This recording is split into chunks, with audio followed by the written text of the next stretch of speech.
Hi all, അസ്സലാമു അലൈക്കും. Welcome to ജയം ട്രിപ്പിൾസ്. അപ്പോൾ ഞാൻ വന്നിട്ടുള്ളത് വെറൈറ്റി ആയിട്ട് നമുക്ക് ഉണ്ടാക്കിയെടുക്കാൻ പറ്റുന്ന ഒരു അടിപൊളി സ്നാക്കിൻ്റെ റെസിപ്പിയാണ് കേട്ടോ. പുറം ഭാഗം നല്ല ക്രിസ്പിയും അകംഭാഗം നല്ല സോഫ്റ്റ് ആയിട്ടുള്ള ഒരു അടിപൊളി സ്നാക്കാണ്. നേന്ത്രപ്പഴം കൊണ്ടും അതുപോലെ ബ്രെഡ് വെച്ചിട്ടാണ് കേട്ടോ ഈ റെസിപ്പി ഉണ്ടാക്കി നോക്കുന്നത്. അപ്പോൾ ഇതെങ്ങനെ ഉണ്ടാക്കുന്നതെന്ന് കണ്ടു നോക്കാം. അതിന് ഞാനിവിടെ 2 നേന്ത്രപ്പഴം എടുത്തിട്ടുണ്ട്. മീഡിയം പഴുപ്പുള്ള 2 നേന്ത്രപ്പഴമാണ് എടുത്തിട്ടുള്ളത്. നേന്ത്രപ്പഴം ചെറുതായി കട്ട് ചെയ്തതിന് ശേഷം ഒന്ന് പുഴുങ്ങിയെടുക്കാം കേട്ടോ. നിങ്ങളെ കയ്യിൽ സ്റ്റീമർ ഉണ്ടെന്നുണ്ടെങ്കിൽ സ്റ്റീമറിൽ ഇട്ടതിന് ശേഷം ആവിയിൽ വേവിച്ചെടുത്താലും മതി. അല്ലാന്നുണ്ടെങ്കിൽ ഇതുപോലെ ഒന്ന് പുഴുങ്ങിയെടുത്താലും മതി കേട്ടോ. ചെറുതായിട്ട് ഒന്ന് കട്ട് ചെയ്ത് കൊടുത്തിട്ടുണ്ട്. ഇതൊരു 5 മിനിറ്റ് നേരം നല്ലോണം ഒന്ന് വേവിച്ചെടുക്കാം കേട്ടോ. ഇത് വെന്ത് വരുന്ന സമയത്ത് തന്നെ നമുക്ക് ഇതിലേക്കൊരു പൊടി തയ്യാറാക്കി എടുക്കാനുണ്ട്. ബ്രെഡ് ക്രംസിൻ്റെ പൊടിയായിട്ട് നമ്മൾ ഉണ്ടാക്കിയെടുക്കുന്നത്. അതിന് ഞാനിവിടെ 4 ബ്രെഡാണ് എടുത്തിട്ടുള്ളത്. ഒരു മിക്സിൻ്റെ ജാറിലേക്ക് 4 കട്ട് ചെയ്ത് ഇതുപോലെ ഒന്ന് ഇട്ട് കൊടുക്കുന്നുണ്ട് കേട്ടോ. നല്ലോണം ഒന്ന് ഫൈനായിട്ടൊന്ന് പൊടിച്ചെടുക്കാം കേട്ടോ. നിങ്ങളെ കയ്യിൽ റെഡിമെയ്ഡ് ബ്രെഡ് ക്രംസിൻ്റെ പൊടി ഉണ്ടെന്നുണ്ടെങ്കിൽ അതെടുത്താലും മതി. ആ സമയം കൊണ്ട് തന്നെ നമ്മൾ നേന്ത്രപ്പഴം ഇതാക്കണം അത്യാവശ്യം ഒന്ന് പുഴുങ്ങി വന്നിട്ടുണ്ട്. ഇതൊന്ന് ചൂടാറിയതിന് ശേഷം ഇതിൻ്റെ തൊലിയൊക്കെ ഒന്ന് മാറ്റിക്കളയാം കേട്ടോ.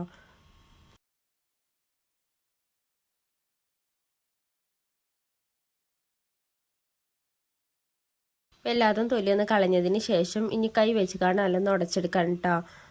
അപ്പോൾ ഇതാക്കണം ഈ രീതിയിലൊന്ന് ഉടഞ്ഞു വന്നിട്ടുണ്ട്. ഇനി ഇതിലേക്ക് 1 ടേബിൾ സ്പൂണ് പഞ്ചസാരയാണ് ചേർക്കുന്നത്. നേന്ത്രപ്പഴത്തിന് മധുരം നോക്കിയതിന് ശേഷം വേണം കേട്ടോ പഞ്ചസാര ചേർക്കാൻ. അതിന് ശേഷം 1/4 ടീസ്പൂണ് ഏലക്കായപ്പൊടി ആട്ട ചേർത്ത് കൊടുക്കുന്നത്. അതും കൂടി ചേർത്തതിന് ശേഷം കൈ വെച്ച് തന്നെ നല്ലോണം മിക്സ് ചെയ്ത് കൊടുക്കാം.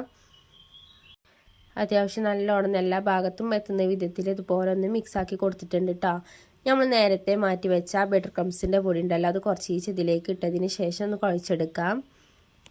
ഈ ബ്രെഡ് പൊടിച്ചത് ഇടാൻ കാരണം എന്താ വെച്ചാൽ കുറച്ചും കൂടി ഒന്ന് തിക്കായി വരാനാണ് കേട്ടോ. നമുക്ക് നല്ലൊരു ഷേപ്പിൽ ഇത് ചേർത്ത് കൊടുത്താൽ നല്ല ഷേപ്പിൽ നമുക്ക് ഈ നേന്ത്രപ്പഴത്തിൻ്റെ മിക്സ് ഒന്ന് ആക്കിയെടുക്കാൻ കഴിയും. അപ്പോൾ അതങ്ങനെ കുറച്ച് ആ ഒരു ടെക്സ്ചറിൽ ഞാൻ ആക്കിയെടുക്കുന്നുണ്ട്. ചപ്പാത്തി മാവിൻ്റെ ആ ഒരു രീതിയിലൊക്കെ വേണം ഇട്ടതൊന്ന് വരാൻ. നമുക്ക് നല്ല കയ്യിലൊന്നും ഒട്ടി പിടിക്കാതെ കിട്ടുന്ന വിധത്തിലൊന്ന് ആക്കിയെടുക്കാം. അപ്പോൾ ഈ രീതിയിലൊന്ന് കുഴച്ചെടുത്തിട്ടുണ്ട്. നിങ്ങൾ ഈ കണ്ടിരിക്കുന്ന സമയത്ത് നമ്മൾ ചാനൽ ഇതുവരെ സബ്സ്ക്രൈബ് ചെയ്തിട്ടില്ല എന്നുണ്ടെങ്കിൽ പ്ലീസ് ഒന്ന് സബ്സ്ക്രൈബ് ചെയ്ത് സപ്പോർട്ടാക്കാം കേട്ടോ. നിങ്ങളെ ഫ്രണ്ട്സിനും റിലേറ്റീവ്സിനും ഒക്കെ നമ്മൾ ചാനലൊന്ന് ഷെയർ ചെയ്തുകൊണ്ടും കൊടുക്കുക.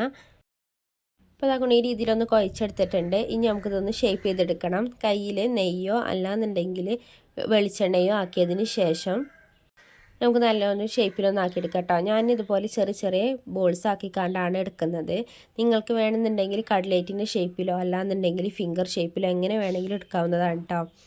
അപ്പോൾ ഞാൻ എന്താക്കണം ഈ രീതിയിലാണ് ആക്കി എടുത്തിട്ടുള്ളത്. ഇതുപോലെ നമുക്ക് ബാക്കിയുള്ളതും കൂടി വളരെ പെട്ടെന്ന് തന്നെ ഒന്ന് ഷേപ്പ് ചെയ്തെടുക്കാം. അപ്പോൾ ഞാൻ എന്താക്കണം ഈ രീതിയിൽ എല്ലാതും ഷേപ്പ് ചെയ്തെടുത്തിട്ടുണ്ട്. ഇനി നമ്മൾ നേരത്തെ മാറ്റി വെച്ച ബ്രെഡ് ക്രംസിൻ്റെ പൊടിയിൽ ഒന്നും കൂടി ഒന്ന് ഡിപ്പ് ചെയ്തെടുക്കാം കേട്ടോ. അപ്പോൾ ഡിപ്പ് ചെയ്തെടുക്കുന്നതിന് മുമ്പ് ഞാൻ ഇതുപോലെ ഒരു പാത്രത്തിലേക്ക് ആക്കിയതിന് ശേഷം ഒന്ന് ഇതുപോലെ ചുറ്റിച്ച് കൊടുക്കാം കേട്ടോ. അങ്ങനെയാണെന്നുണ്ടെങ്കിൽ എല്ലാ ഭാഗത്തും ഒരുപോലെ തന്നെ ബ്രെഡ് ക്രംസിൻ്റെ പൊടി ആയിക്കോളും. ഞാൻ അതവിടെ മാറ്റി വെച്ചിട്ടുണ്ട്. ഇനി ഇവിടെ ഒരു വലിയൊരു കടായി എടുത്തിട്ടുണ്ട് കേട്ടോ.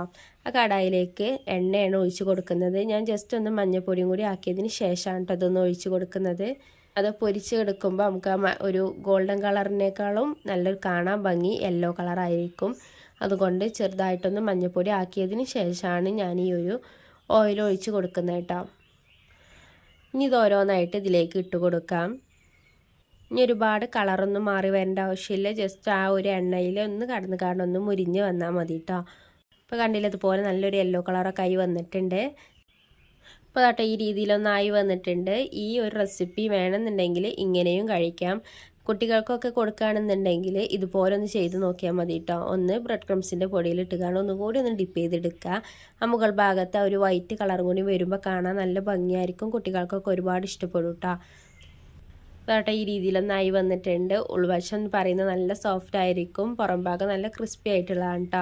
അപ്പോൾ എല്ലാവർക്കും ഒരുപാട് ഇഷ്ടപ്പെടുമെന്ന് വിചാരിക്കണം. അപ്പോൾ ഇന്നത്തെ വീഡിയോ ഇത്രയുള്ള എല്ലാവർക്കും ഇഷ്ടമായെന്ന് വിചാരിക്കണം. ഇഷ്ടമായിക്കണമെന്നെങ്കിൽ ലൈക്ക് ചെയ്ത് സപ്പോർട്ടാക്കാം കേട്ടോ. അപ്പോൾ നാളെ ഇൻഷാല്ലാ മറ്റൊരു റെസിപ്പി ആയിട്ട് വരാം. ബൈ, അസ്സലാമു അലൈക്കും.